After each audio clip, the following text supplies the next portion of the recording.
Okay, so hello again.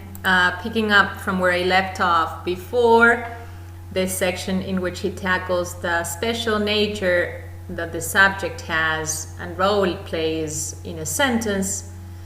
Of the importance is what comes next in his statement that the ordering inside a noun phrase and inside a verb phrase are the same. So we can say the guitarists destroy the hotel room, or the guitarist's destruction of the hotel room. So the noun comes before its role players, the destruction of the hotel room here, in the same way as the verb destroy comes before its role player, the hotel room. Leaving the guitarists in the two cases, to take up a different position, for they are the subject, right? The entity that does in the two cases. And as he said before, subjects occupy a special position in sentences. And we'll discuss this reason or this later when we tackle the Tullius chapter. But the design pops up all over the place. The same happens with prepositional phrases, with adjective phrases. The head comes first, and then the role player. The same for adjective phrases, as in afraid of, the wolf. The head adjective afraid occurs before its role player, the source of the fear. So then the hypothesis is that there may be just one pair of super rules for the entire language where the distinctions among nouns, verbs, prepositions, and adjectives are collapsed, and all four are specified with a variable like x. So instead of having the need to specify what type of phrase we are dealing with when explaining the grammar of a language, we can simply write x to stand for any type of phrase. A noun phrase, an adjective phrase, a verb phrase, a prepositional phrase. So X stands for any of the options, P for phrase. Then specifier, meaning there may be or may not be a specifier, optional. And then the existence of any number of, this is what Y and the asterisk point to, modifiers.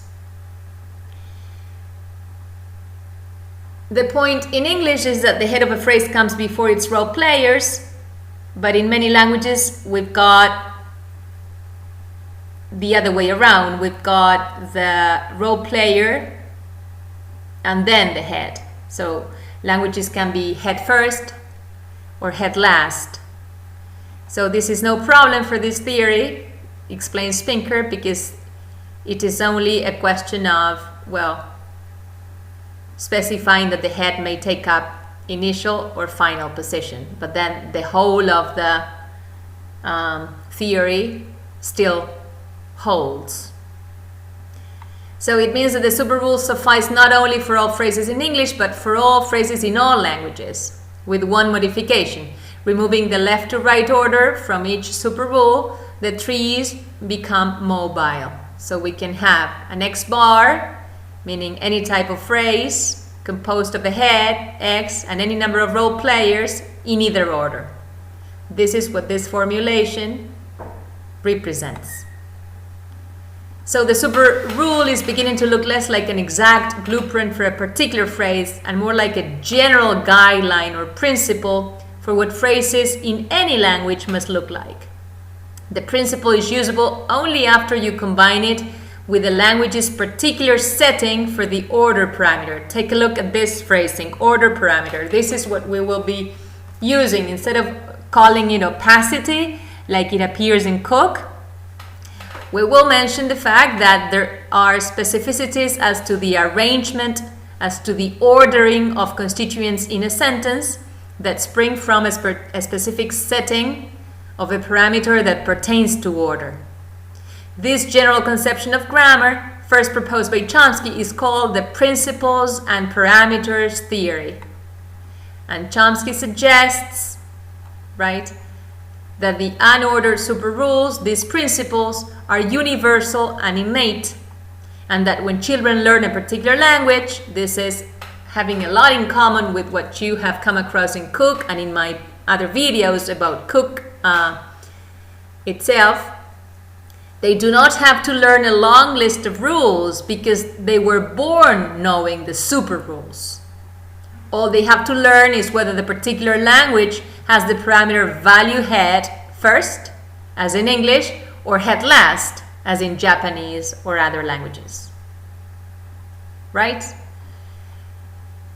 So a lot of connections here that we can make with material that we have already covered. So please, when addressing these points, when studying for us, for this language, for this subject, make those connections across papers.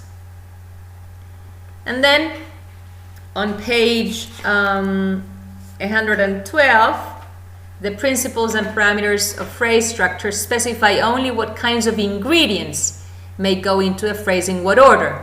They do not spell out any particular phrase. So they are like the general guidelines, the general skeleton, the general, like a template, right?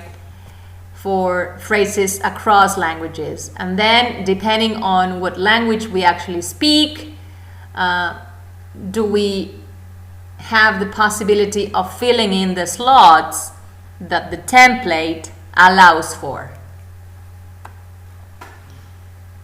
Now, what he's specifying or illustrating here is connected to the fact that the verb in a sentence plays a very, very important role. Here he says, within a phrase, the verb is a little despot, dictating which of the slots made available by the super rules are to be filled. Because we all know that to dine, dining, does not require the specification of the entity eaten, whereas to devour does so.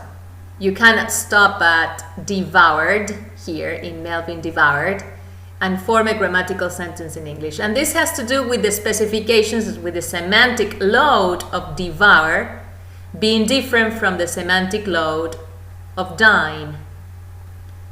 The same case with put. We cannot stop at put, and this is something we already touched on when discussing cook.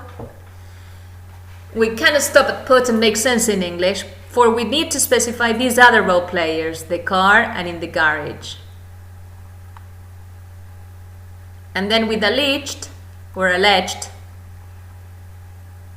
we cannot have a noun phrase after it, nor can we have the ending of a sentence after using alleged. But instead we need a subordinate sentence, a nominal complement in the form of a sentence, a that nominal sentence, right? So this is all specified in the entry for dine, for devour, for put, for allege that we have in our mental dictionary. So these demands, the ones that must be met in terms of verbs, are stored in the verbs entry in the mental dictionary, the one that we are hypothesized to have. And here you have the specifications, the semantic specifications that each of these verbs comes with and that must be met in order for them to be part of grammatical sentences in the given language. So each of these entries lists a definition, in mental list, the language of thought, of some kind of event followed by the players that have roles in the event. The entry indicates how each player may be plugged into the sentence as a subject, as an object, as a prepositional object, as an embedded sentence. This is in the case of alleging that. So this is the form subordinate nominal clause, that clause, that this role player ought to appear in so that it satisfies the requirements specified in the entry for allege in the mental dictionary. For a sentence to feel grammatical, the verb's demands must be satisfied. So this is again something that we will make connections with later on when we tackle la estructura de la oración simple, right? So to have in mind that there's room for, connections here with material in Spanish, but about all languages.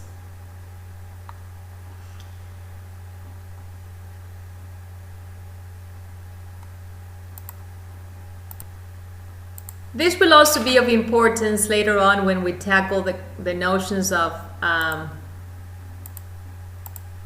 predicates and arguments. These are notions that you will be exploiting when doing, activities in our handbook. The ones that you will find as from page 26 through page 30.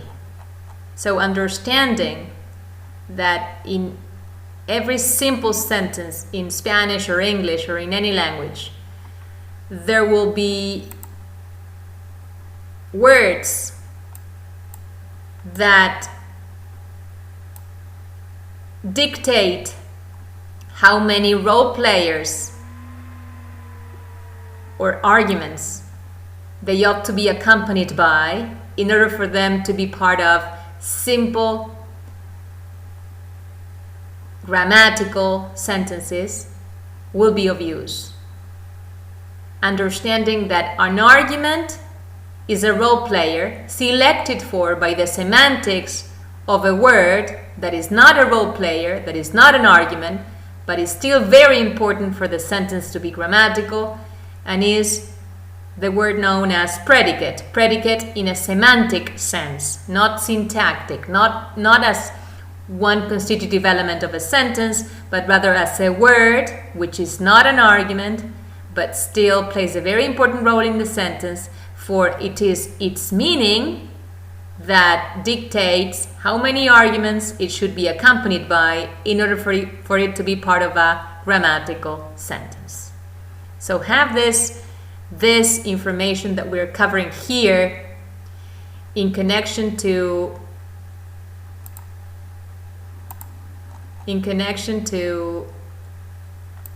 la estructura de la oración simple when tackling these exercises that we have taken from yet another source called Semantics, a Course Book by Hertford, Heasley and Smith, 2007. Okay, so excuse my digression, but I had to make the connection, for otherwise I would not be me. So how do we actually distinguish man bites dog from dog bites man? The dictionary entry for bite says, the biter is the subject, the bitten thing is the object. But how do we find subjects and objects in the tree? Grammar puts little tags on the noun phrases that can be matched up with the roles laid out in a verb's dictionary entry. These tags are called cases.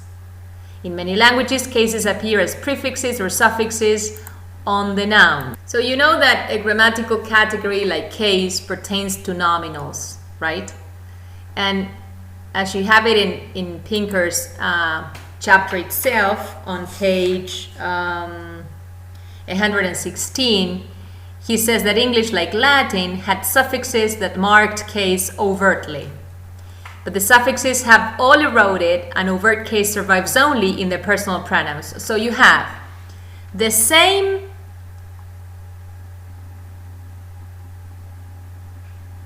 conceptualization, the same semantic load present in I and in me. But the realization of this semantic load is different depending on the place in the sentence and the role in the sentence that they take up and perform. Okay, so in the past, and this is also the case for Spanish, nouns had suffixes that marked case overtly, so that made it obvious as per the surface realization of the nouns that they were performing the role of subject or object, for example. But then this was lost over the centuries, and the only remnants of this property that the two languages had are the different personal pronouns employed for different roles.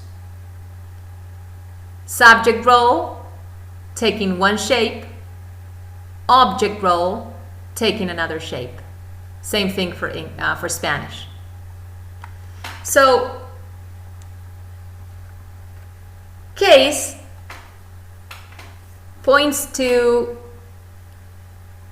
notions pertaining to the specific position and the specific role that the arguments in a sentence take up and perform, that the role players take up and perform. In some languages like Latin, these different roles and positions that the role players can take up and perform are visibly marked by means of, as Pinker says there, suffixes. But in other languages, like English, like Spanish, these suffixes have been lost, and there are other mechanisms that are used to mark a role player as having, for example, nominative case, accusative case, or objective case, for that matter. So, for example, in Spanish, nominative case, the one that is associated with subject position, is marked by means of the agreement that the noun or the noun phrase in its entirety shows with respect to the verb. This is marking that nominal as subject, right? The same happens in English. A nominal that takes up subject position and performs the function of subject also agrees with the verb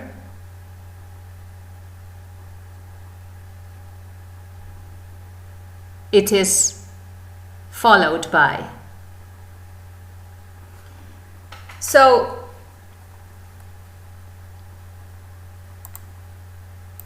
let's consider the following examples in Spanish.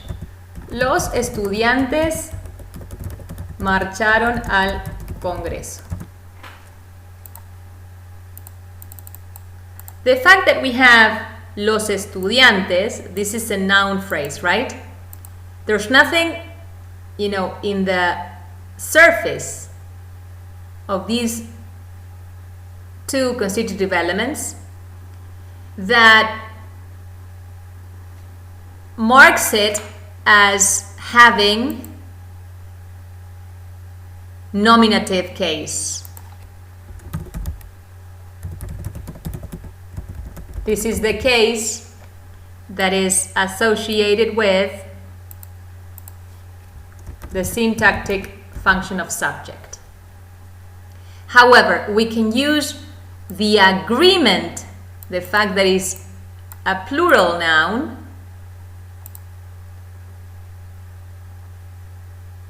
and the agreement that it dictates the verb should show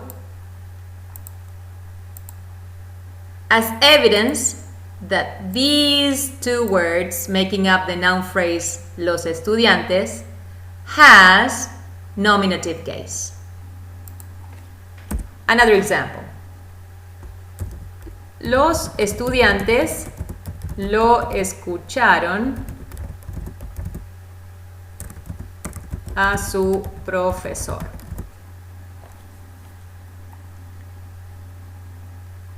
Okay. In this case, the preposition a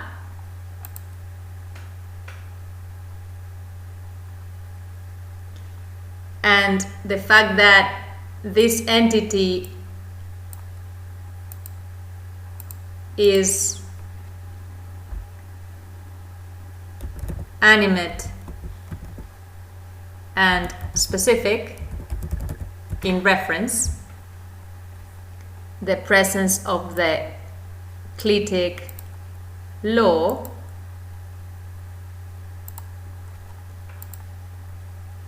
indicate that the case at stake in a su profesor is the one associated with direct objects. That is to say, I will write it here, accusative case. The role linked to this case is that of direct object.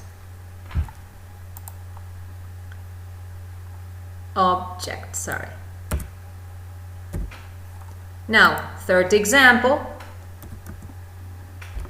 Los estudiantes le prestaron atención a su profesor. Here,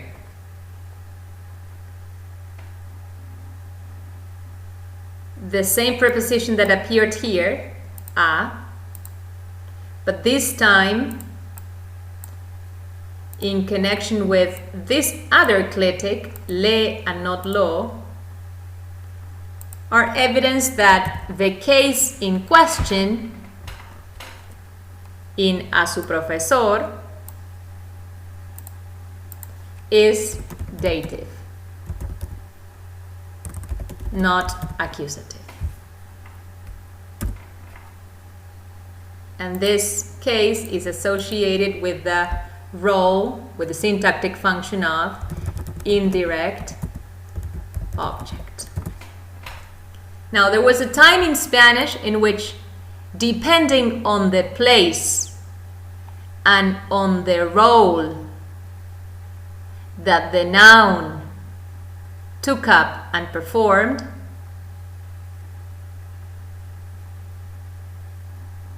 they had specific morphological markers in the form of suffixes like you have in Latin, distinguishing the same noun when performing the role of subject from the same noun when performing the role of direct object or indirect object. This doesn't happen, so there is no overt case anymore in Spanish and English nouns, except for personal pronouns. that do change forms. I different from me, different from, I was going to say my, but it's not a pronoun, so let's just consider I and me. Depending on the role, the same content, first person singular, performs in the sentence. Same for Spanish. Yo me. Okay? They are remnants of a system case that was much richer than it is now in English and Spanish. Right? For this was applied to all nominals, to all nouns, not only pronouns. But what we are left with today in English and Spanish is other mechanisms, such as the ones that I showed here, to give away what type of role and therefore what type of case each of the nominals has. And then, after discussing case, Pinker touches on this idea. What is the most important phrase of all? And in the realm of syntax, that most important phrase of all is the sentence. A sentence is the smallest thing that can be either true or false. A sentence must express some kind of meaning that does not clearly reside in its nouns and verbs, but that embraces the entire combination and turns it into a proposition, right? Of importance here is remembering the notion proposition to mean the core meaning of a sentence. Different, which is different from the term preposition, which points to a part of speech. So proposition is a semantic, right? Proposition is a semantic notion, and is the core meaning that a sentence has, right? That does not, and this meaning does not clearly reside in its nouns and verbs, but is what is arrived at by the entire combination of the constitutive elements that it is made up of. And then the idea that, well, a sentence is noted is called an IP, meaning an inflectional phrase. Why? Because it is in the idea of inflection that we can understand we have a sentence. Because in order for us to have a sentence, we need an inflected verb, a verb that shows such categories as tense, mood, aspect, voice. So this is like the highest node up in the tree, the one that signals that there is a sentence, for there is inflection in the arrangement that we are considering. Well, the idea of function words, playing a very crucial role in the grammar of languages, capturing the grammatical look and feel of a language. And the differentiation between deep and surface structures, because it is important to remember that although we can understand that the verb put, say in this case, comes in our mental dictionary with specific requirements that must be met in order for it to be part of a grammatical sentence, then we find instances in which not all of the role players that put selects for are used in a given sentence, say in the surface structure that a sentence takes. But still, Pinker explains, they are present in the deep structure, of the sentence. But then sentences are put to use in specific contexts in which we interact with other people with whom we share knowledge, and sometimes there's no need for us to specify all of the role players that are, selected for by a given word, by a given predicate, and still make sense. So, for example, in a question, what did he put in the garage? Where did he put the car? We see instances in which we see the verb put with not all of its role players used explicitly in the surface structure of the sentence. But still we understand that they are part of the deep structure, of the basic structure of the sentence, the one that gives this verb in particular, a possibility to be part of a grammatical structure in English. So in some sense, the required phrases, the role players, really are there. They are not just where we expect them. This is when there is movement, or they're not where we expect them in the sense of in the surface structure that we hear or read, but we know that they are present in the deep structure, in what the lexical entry for this word specifies. So every sentence has two phrase structures. The phrase structure we have been talking about so far, the one defined by the super rules in the deep structure,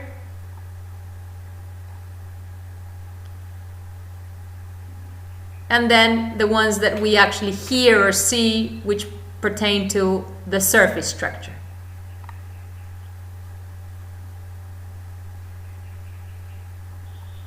Why do languages bother with separate deep structures and surface structures? Because it takes more than just keeping the verb happy. That's why he called the verb a little despot before. What deep structure does to have a usable sentence, right? We can still have a usable sentence when we use passive voice, for example, right? In passive voice, say I have something like the building was made in 1978, right? In this case, we have the verb make that specifies the requirement of a doer of the making, an entity made, and that's it. Then the year is additional information.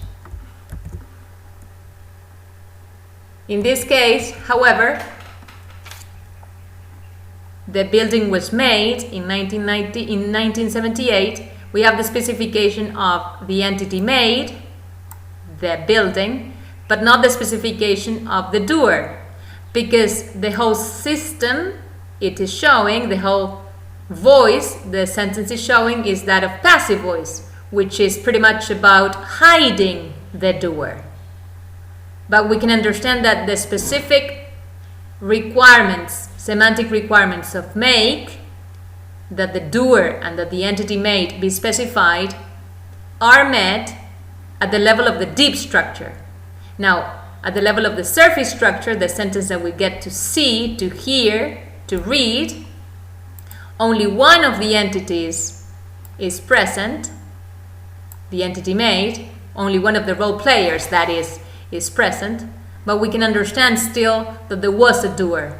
However, in a pragmatic context that we can conjure up, we can understand that the specification of the doer may be unnecessary. But still of importance is that the building, although it appears in subject position, it maintains the same role, the role of entity made, that it has at the level of deep structure. It has not become a doer, an agent, simply because it is occupying the position that, in a simpler version of this sentence, the doer would take up.